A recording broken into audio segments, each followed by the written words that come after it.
Okay, the kickflip has 5 main steps. The first step is the ride up. The second step being the pop and flick. The third step being pulling your knees in. The fourth step being waiting for the board to rotate and stomping down. And the fifth step would be to bend your knees to absorb the shock. Step 1, the lead up. The first part of the kickflip is going to be the lead up. This is where you're trying to get as much momentum forward as you possibly can. What's going to happen is you'll notice that our skater here bends down with his back foot, getting ready to spring into action. This causes potential energy on the tail of the board.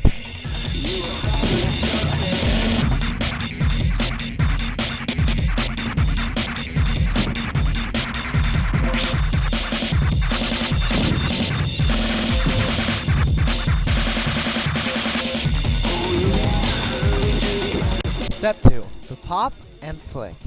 As our skater continues down his path, his back foot has built up enough potential energy where he's going to press it down as hard as he can onto the ground, turning the potential energy into kinetic energy, and the friction from the ground is going to cause the board to rise up. At the same time, our skater is going to scrape his foot to the right of the board, off the side of the board, causing the board to rotate on its horizontal axis. Step 3, the lift and weight. As you can see, our skater has jumped in the air and already flicked off the board. Because of centripetal force, the kickflip is going to continue in its path of motion no matter what, and it's going to keep rotating. Our skater wants to get out of the way so he doesn't create any other outside forces that interfere with this. So he bends his knees up, lifts his knees up, and waits for the board to spin all the way around. Step 4 of the kickflip is known as the stomp. Because centripetal force is going to cause the board to continue all the way around, this becomes counterproductive for the skater, who wants to land on the top part of the board. So what he does is he has to apply an outside force to the centripetal force of the skateboard. So he waits for the board to come around at the top and he stomps his feet down to the ground, creating an equalizing force that levels the board out.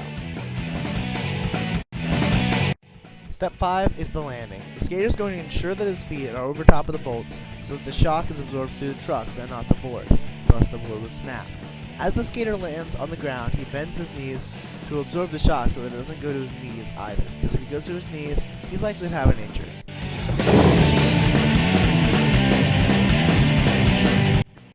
Here's an over-top view of the board so that you can see each step broken down in slow motion. Okay, so the first step is kick the board to get the lead up so that he can have some speed going.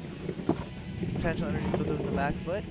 He's getting ready and he is going to pop the back, transfer that potential into kinetic energy right about now. And then what's going to happen is he is bending down. He's going to kick off the side of the board with his front foot, causing centrifugal force to keep the board going.